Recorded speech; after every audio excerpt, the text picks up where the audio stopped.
All right, shalom, shalom. Before I get started, I want to give all praise, honor, and glory to YAHAWAH, YAHAWAHSHI, Rakakadash, and double honors to the apostles and elders that I learned this truth from, the men at GMS and the brethren with the like-minded doctrine. It's the brother Bacala Wadam, here with another hopeful, edifying video to the elect body of YAHAWAH, YAHAWAHSHI. This video, I think I'm going to call it Egypt's fierce and cruel leader, or Egypt's cruel and fierce leader.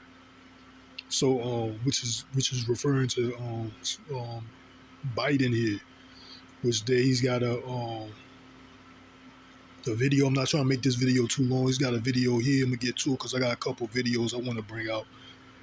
It says the title of this video here says "Fighting Inflation is my top economic priority," says President Biden. So I'm gonna let it play for a little bit. Then we'll bring out some more videos and subscriptions. Here we go. I want to speak very about our economy and what we're doing to lower the cost for American families. I know that even with today's good news, a lot of Americans remain anxious, and I understand the feeling. I grew up in a family about 100 miles from here that if the price of gas went up, you felt it. It was a discussion at the kitchen table. And there's no denying that high prices, particularly around gasoline and food, are a real problem for people. But there's every reason for the American people to feel confident that we'll meet these challenges. Because of the enormous progress we've made on the economy, the Americans can tackle inflation from a position of strength. It's still a problem. We can tackle it from a position of strength. The purpose that we've set out to accomplish and the progress we've made, I think, is critical. At the time I took office, about 16 months ago, the economy had stalled and COVID was out of control. Today, thanks to the economic plan and the vaccination plan that my administration put in action, America has achieved the most robust recovery in modern history, just 2 years removed from the worst economic crisis since the Great Depression. The job market is as strong as it's been since just after World War II. We've got more evidence of that today. We learned in May the economy. So he just said job force has been good since ever since it's been at its best ever since the World War II. Which I got another video which they gonna basically bring out some facts that basically disagrees what he just said. I think he said World War II, so I can almost want it. Since the Great Depression. The job market is as strong as it's been since just after World War II. We've got more evidence of that today. Yeah, he said just after World War II, which, I got a video on my plate. It basically disagrees what this guy's saying. Like this whole interview here, they disagree with it according to their facts, according to the facts. And I'm gonna play it after this. I'm gonna just play a little bit more of this, and then I'm gonna just go to the next video. We learned in May the economy 1,000 new jobs, bringing the total since I took office to 8.7 million new jobs, an all-time record. We learned that more Americans entered the labor force in May. In fact, working-age people have come back into the workforce at a faster rate in this recovery than at any point in the last 40 years. That means that the unemployment rate is near historic lows, and the number of Americans on unemployment benefits has gone from record highs to record lows, with millions of Americans moving up to better jobs with better pay. And American manufacturing is booming. 600,000 new manufacturing jobs created since I took office. But it isn't only about jobs. Since I took office, families are carrying less debt. Their average savings are up. A recent survey from the Federal Reserve.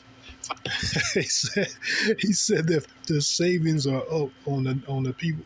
Man, this guy's a total liar, man. People are obsessed because of this pandemic situation. A lot of people had to survive off their savings and things of that nature. What they had saved in their banking accounts or savings accounts, they had to dig into that because of this situation we're in.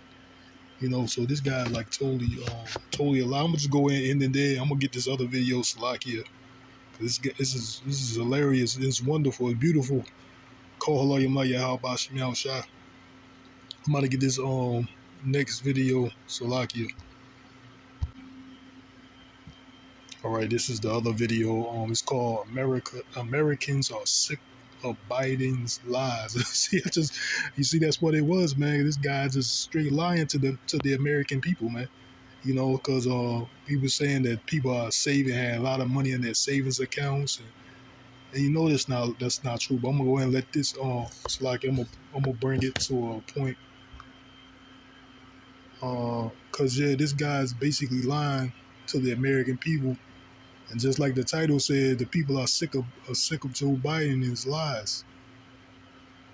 Which hence the video, the title of the video, that's in Isaiah the 19th chapter, that Egypt, the Most High is going to eat the Egyptians over to a cruel and fierce ruler.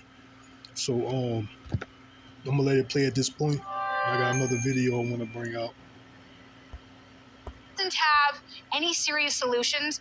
Much is forgiven when the economy is going well in terms of personality, as you know, but it doesn't matter if you are Amtrak Joe, if people cannot afford to buy food for their kids or put gas in the car. Yeah, to that end, buried in the bottom of this Washington Post piece about inflation, Cheryl, was this line: it seems like they've given up doing anything and have settled into figuring out what the best thing to say is, said one person in close communication with senior White House economists speaking on conditions of anonymity. There's almost more debate about the right messaging than the right policy stance. Right. Take a listen, Case. So what she said there, she said it seemed like they just giving up on what actions to take, and they just trying to give you what to say, what should I say to the American people, instead of giving the American people an action. So I'm gonna go ahead and let it play. Point, and then on to you, Cheryl.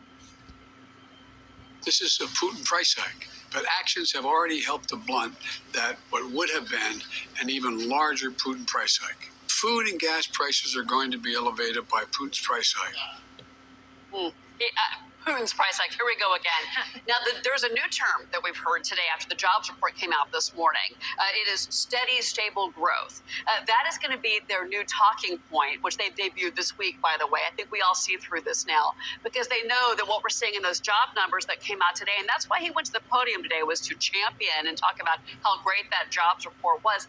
It is not when you have restaurants that are cutting back hours and they can't afford to pay $20 an hour to a teenager who won't take less than $20 an hour to work at a restaurant. So it's Putin's fault. That's why energy prices are higher, et cetera, et cetera. I keep looking for a plan out of the White House. On the Business Network, we want action. Okay, these are numbers. These are dollars and cents. This is Wall Street looking for an answer. Their answer is the Fed's going to handle it. Poor Jerome Powell. I actually feel sorry for the guy at this point. It's on his shoulders. And also, they want to go after those greedy corporations because, they don't pay their taxes. And we all know that that's absolutely not the case. By the way, we haven't talked about Elon Musk yet, one of my favorite topics at this point. He's talking about making job cuts at Tesla. One of the reasons he's concerned about the economy. There's a lot of talk about recession coming. I think what you're seeing now is the White House changing the talking points to get everybody ready for what we know is going to be in the second half of 2022. We're going to have a rough economy, possibly a recession. You've already had negative GDP. I could go on and on and on with the data and the numbers. So don't give me the Putin price hike or the steady, stable growth. That's going to be the new one that we're going to see on Twitter today. Americans also want ownership. They want a plan. But to blame it on other factors, take some ownership. They're not saying to say, this is all my fault, but they want some acknowledgement. Also, President empathy, act like you care. Yeah. It doesn't seem like he cares, and I hear that from voters, from diners all across the country. It doesn't seem like the president cares about us, feels. So that goes into the title of this video again, Isaiah the 19th chapter. It says, what he says, it seems like the president doesn't care, because the Most High gave these Egyptians, man, these Babylonians, over to a fierce and cruel ruler.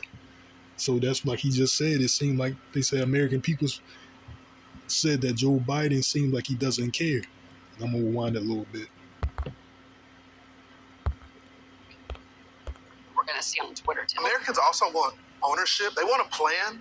but to blame it on other factors, take some ownership. They're not saying to say this is all my fault, but they want some acknowledgement. Also, President Empathy, act like you care. Yeah. It doesn't seem like he cares, and I hear that from voters, from diners all across the country. It doesn't seem like the president cares about us. Feels like there's some urgency that needs to happen. You know, this whole formula thing is a Okay, so like he said, show some empathy, which is I'm gonna bring that. I'm gonna bring that. That's in the scriptures. It's like I'm gonna wind it back a little bit. prime example. It doesn't seem like he cares, and I hear that from voters, from diners all across the country. It doesn't seem like the president cares about us. Feels like there's some urgency. Also, President, We're going to see on Twitter today. Americans also want ownership. They want a plan, but to blame it on other factors, take some ownership. They're not saying to say this is all my fault, but they want some acknowledgement. Also, President Empathy, act like you care. Yeah. It doesn't seem like he cares, and I hear that from voters, from diners all across the country. It doesn't seem like the president cares about us. Feels like there's some urgency that needs to happen. You know, this whole formula thing is a prime example. The fact that they weren't all on this, all over this, and say, well, we briefed them, kind of slipped through the cracks. I mean, it's just unbelievable. And he acts like things are happening to him. Oh, I didn't hear about it till April. And one of the pieces, it said, oh, when are the locusts coming? Poor me, woe is me. It's all happening to me. No, it's happening to babies. It's happening to you. Yeah, just like she said, woe is me. Yeah, woe to Babylon. Call like YAHAWAHSHI, man. It's over, man. It's right. It's beautiful, man. You know, call like YAHAWAHSHI, because you know, Babylon is finished, man. Babylon is fallen, and it will not rise, man. And I want to get this out of Isaiah, because you understand it says, the Most High has given the Egyptians over to a cruel and fierce ruler. Because you see that, man, like they said, Babylon, man, basically, that's Isaiah, the 19th chapter. We're going to start at on verse 1. It says, the president need to show some empathy. This is Isaiah 19:1. It says, the burden of Egypt. Behold, the Lord, YAHAWAHSHI, rideth upon a swift cloud, and shall come into Egypt, and the idols of Egypt shall be moved at his presence, and the heart of Egypt shall melt in the midst of it. And I will set the Egyptians against the Egyptians, and they shall fight every one against his brother, and every one against his neighbor, city against city, and kingdom against kingdom. So you see that also too. Left wing, right wing, Republican, Democrat. You know, they're feuding with each other. Even the Democrats themselves talking about they talking against Joe Biden. So it's the Most High set Egyptian against Egyptian, man. How Satan is divided within himself. Matthew the 24th chapter, verse 3. And the spirit of Egypt shall fail in the midst thereof, and I will destroy the counsel thereof, and they shall seek to the idols and to charmers, and to them that have familiar spirits, and to wizards. And the Egyptians will I give over, which is the point. And the Egyptians will I give over into the hand of a cruel lord, and a fierce king shall rule over them, saith the Lord YAHAWAHSHI of hosts. So that's what he's saying there. We're gonna get into this word cruel. The definition of cruel.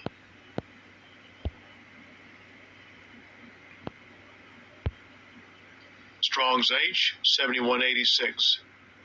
Kasher. The second entry, Kasha. So that's the word there, Hasher. It says what? Hard, cruel, severe. It says hard, difficult, severe. You know, fierce, intense, vehement. So this is what you see here coming from the president. You know, that's the root word. Strong's H 7185. Kasha. So it says to be hard, To be severe is the biblical line. Like the outline of biblical usage says to be hard, be severe, be fierce, be harsh. So he's talking about this guy, man. He's like, he's not. Where is his empathy? You know, where is his you know, where is his? He's not showing that that he cares about the American people in the situation with the baby formula. Like he's severe, he's fierce, he's harsh. Which I'm gonna go into um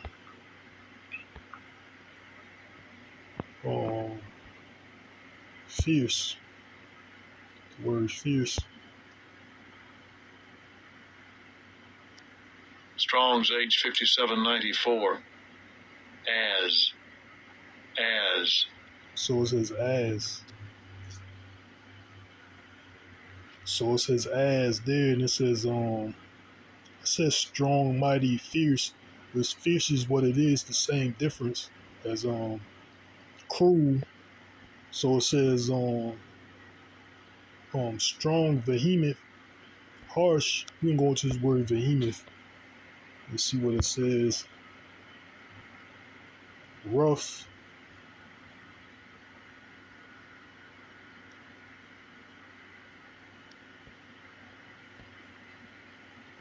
So it says vehement. Vehement. But vehement.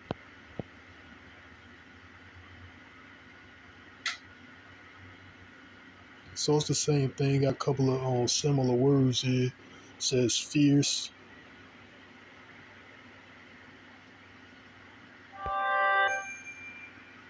So it got empathetic here, but that's not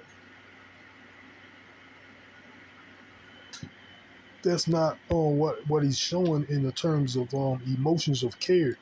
You know, he's not being like that. It's basically he's being rough with the word more suitable is rough, but I want to get this other word. I think it's hardened. That's what I was looking for, because I'm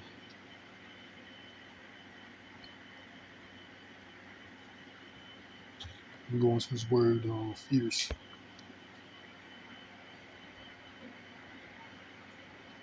This word fierce, it says having or displaying an intense or ferocious aggressiveness, savage, ferocious.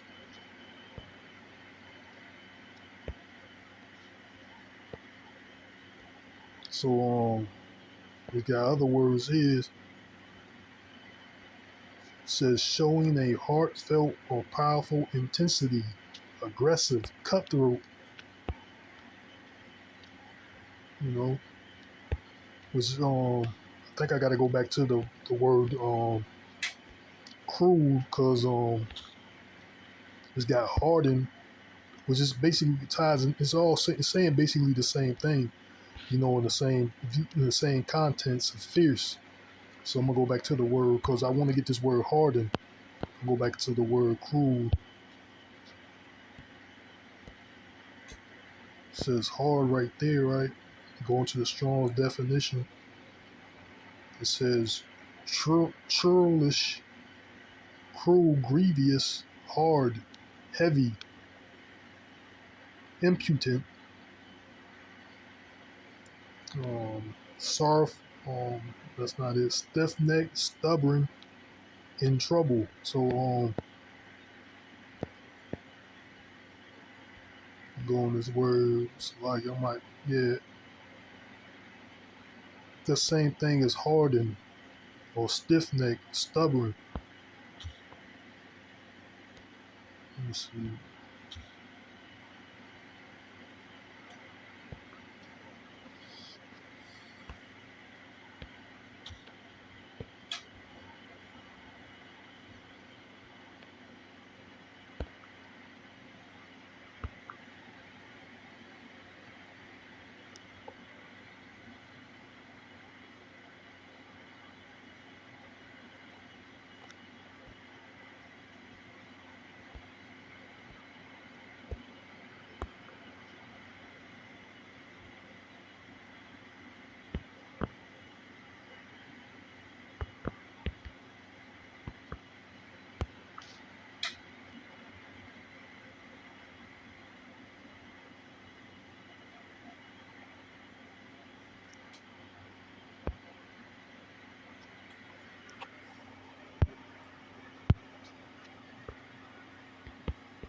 So I got the word here, harden. It says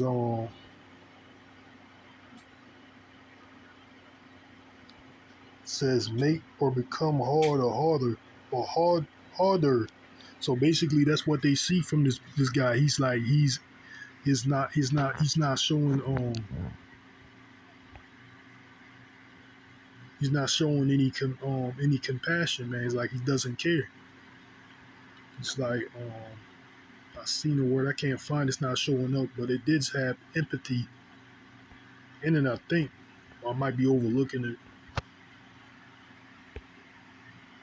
Let me go back to the definition.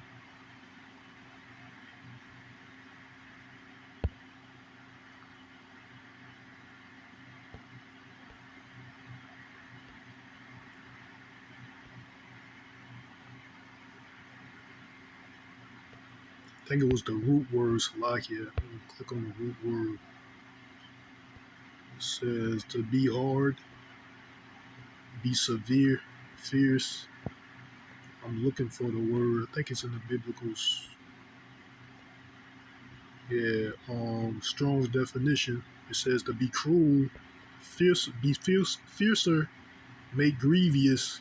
But you see that too. He's grieving. The American people are grieved at this guy and his action. So it says harden.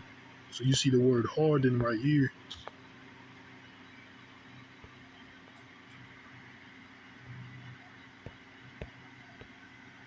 Let me see.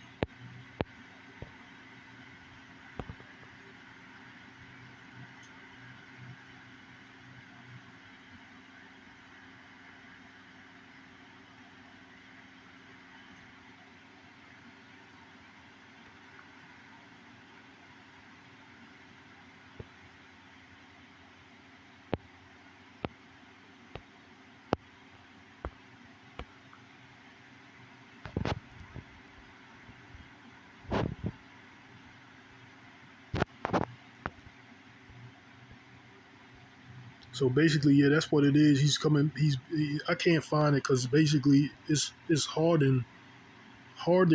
That's what I was looking for. Like he's hardening himself, but it says basically without empathy. Just like that guy was saying, he was saying without empathy. It's like I think I got it pulled up already. Yeah, it's like it right here. See, it did for some reason it didn't pop up like well it did, right? Well, this might I already looked this up.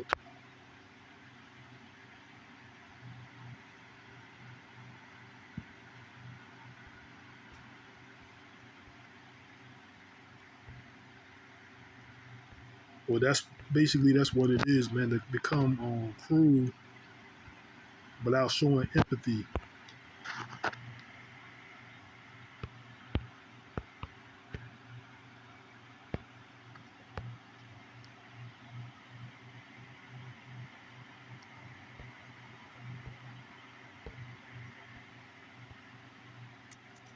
Just like it says empathy. Empathy.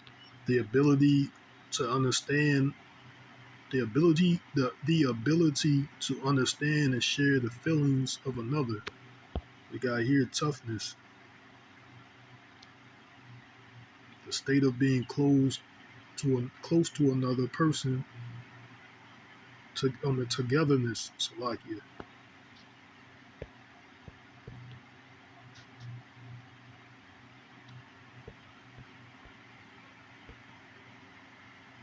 Well,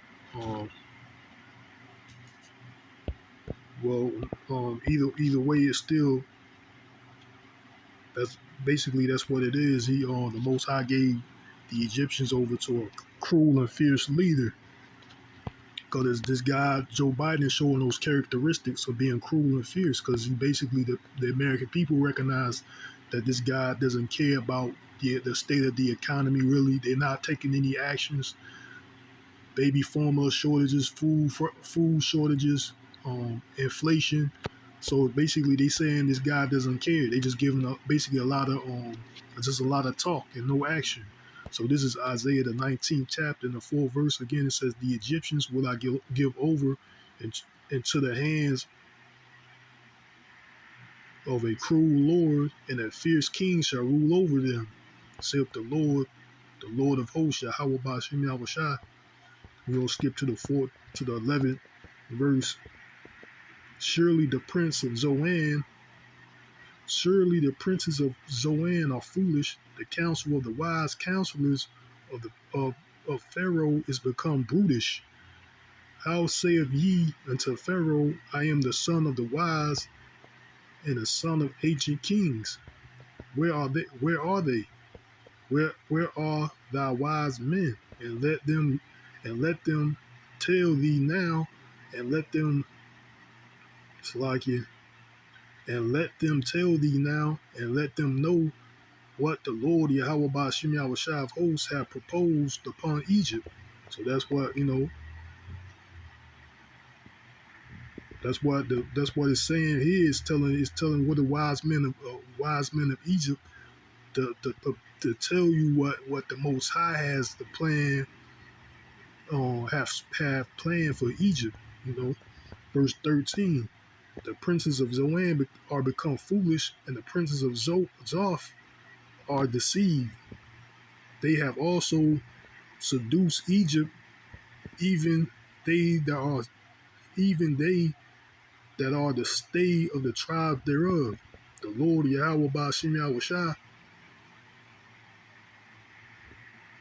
of the Lord Yahweh Ba'ashem Yahushua has mingled a perverse spirit in the midst thereof, and they have caused Egypt to err in every work thereof, as a drunken man staggereth in his vomit. So that you see that too, because he come with all this weird philosophies.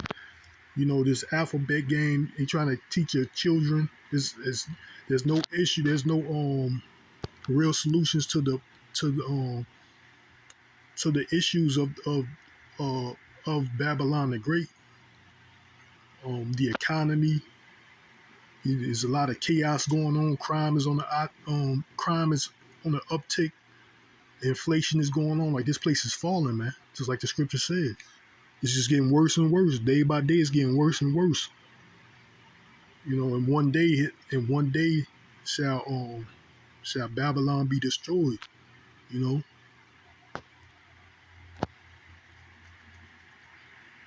one day shall all plagues come, Salakia. So that one day, when they go on that word one, it means day after day or one by one. So you see, day after day, it gets worse in Babylon the Great. It says, the Lord hath mingled a perverse spirit in the midst thereof, and they have caused Egypt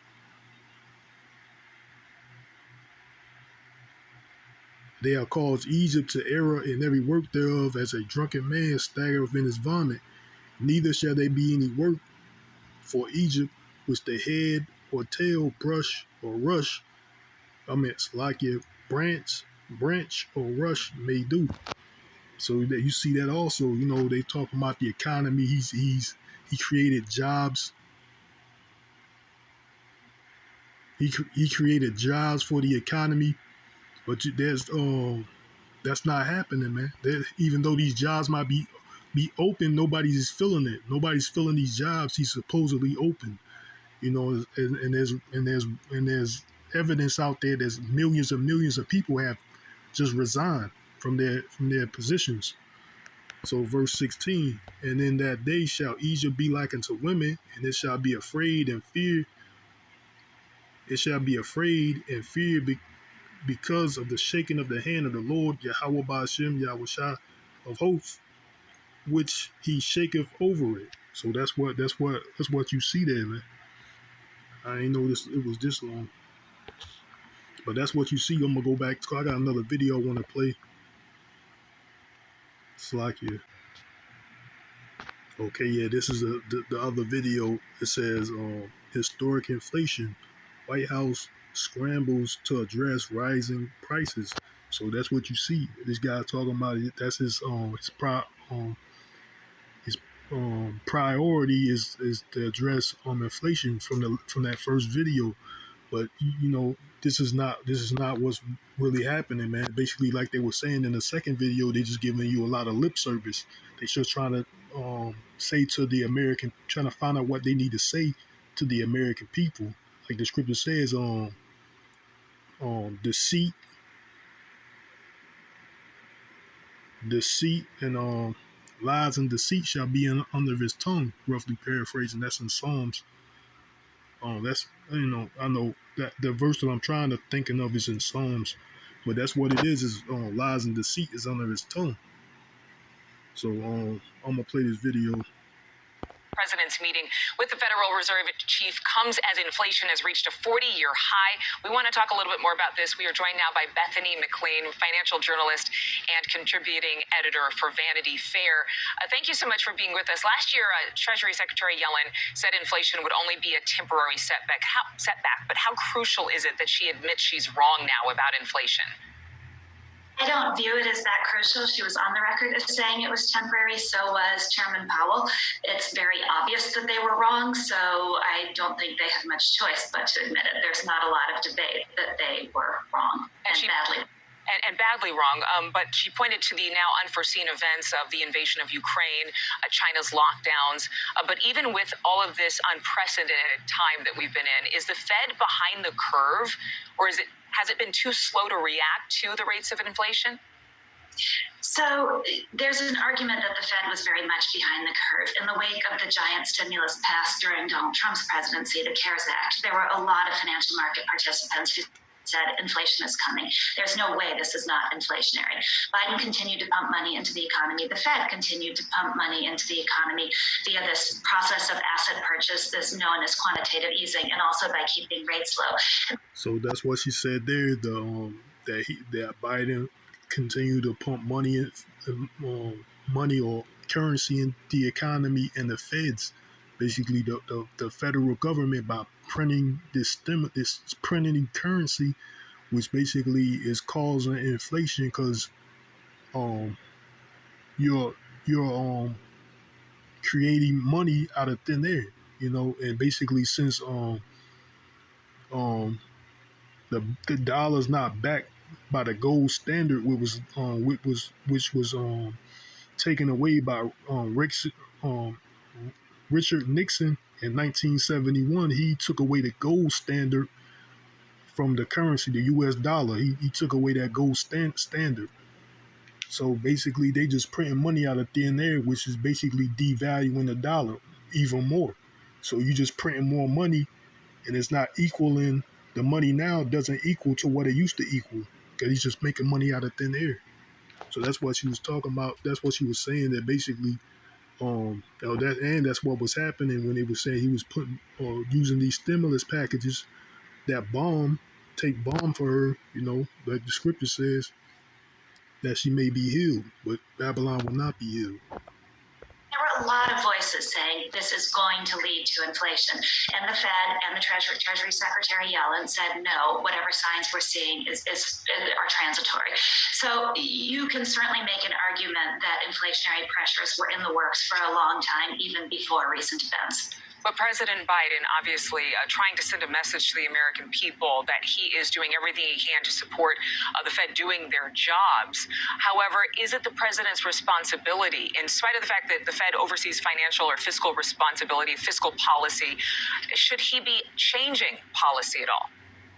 So first of all, let's give Biden kudos, because his predecessor, President Trump, put a great deal of pressure on the Fed to act as Trump wanted the Fed to act. And it's really fantastic to hear Biden coming out and saying the Fed is independent. I think that's really important. There's been a lot of political pressure directed at the Fed, particularly in the wake of the pandemic, or as the pandemic hit. It's great to have Biden reasserting the Fed's independence. That said, it's also a little bit of a duck and weave. It's a bit of this is Fed's responsibility, not my responsibility. So, hey, everybody, look over here at the Fed. Don't blame me. I think he actually happens to be right. I think some of the spending packages that Biden passed certainly added to inflationary pressure, but inflation was in the works before Biden took office. The Fed's policies date back to the wake of the financial crisis. So this has been in the works for a very, very long time. And obviously, President Biden is not responsible for what's happened in the Ukraine and for the supply chain issues continuing to come from China's zero COVID policy. Well, we don't learn too much by looking back right now in the situation, especially with so many Americans under financial pressure. Let's look forward. And so many are concerned the Fed could raise rates again as they have incrementally.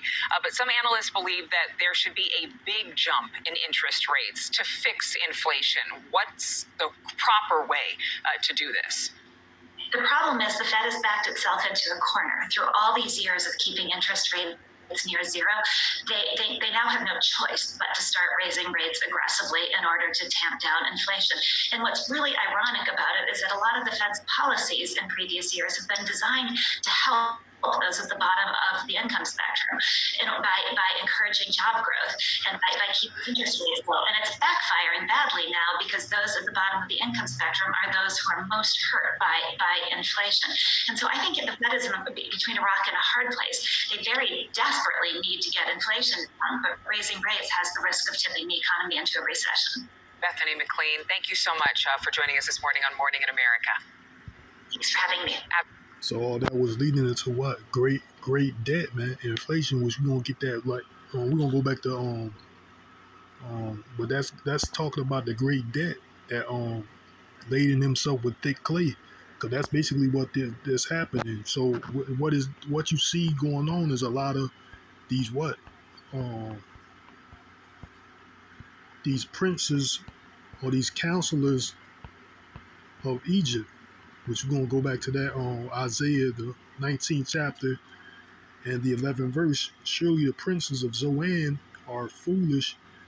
The counsel of the wise counselors of Pharaoh is become brutish. So that's what it is, man.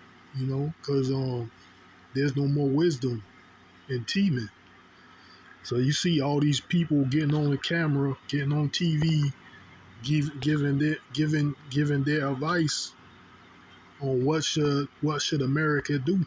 You know, all these counselors of Egypt, but they have no solution, man. You know, so Habakkuk, the second chapter, was that what the video we just saw is going into the debt of Babylon the Great, or Egypt, which is spiritually called Sodom and Egypt.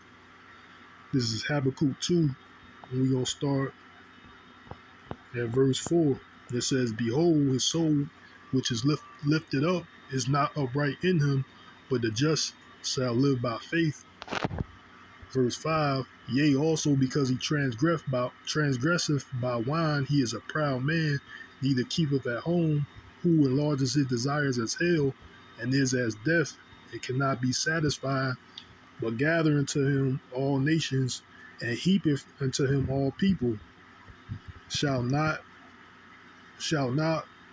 all these take up a parable against him, and a taunting proverb against him, and say, Woe unto him that increase that which is not his, how long, and to him that ladeth himself with thick clay. So that thick clay, woe unto Babylon the Great, which is causing the inflation, which he's printing all this money, causing the inflation, man. Which that thick clay, we're going to go into that word, thick clay. Strong's H, 5671, Aftit. So that's the word, and that's what it says. The biblical out says here what? Heavy debts. You know, that's what it is. This place is that thick clay is heavy debts. This place is in debt. You know, trillions of dollars in debt. You know, and they keep increasing. Because, you know, this whole economy system is basically a Ponzi scheme in itself. It just creates debt, and at the end of the year, it pays a debt, but it can't pay the interest So you gotta borrow more money to pay that debt. So it's like a cycle. They just borrow money from the Federal Reserve banks, and they print more money to cover the debt, the interest rate that they can't cover, and then they go into the next year. It's the same cycle. They borrow money to pay for the interest that they can't pay on the debt, because they take out a loan from the Federal Reserve, and there's an interest that come, and then when at the end of the year they can pay that debt. They can pay that debt, but they can't pay the interest, and then they have to borrow more money at the end of the year to pay off that previous interest, and it's just a cycle. It's just a cycle like that, a debt cycle. So basically, this whole American economy is a Ponzi scheme, because they got experts. They go into that. There are documentaries on that.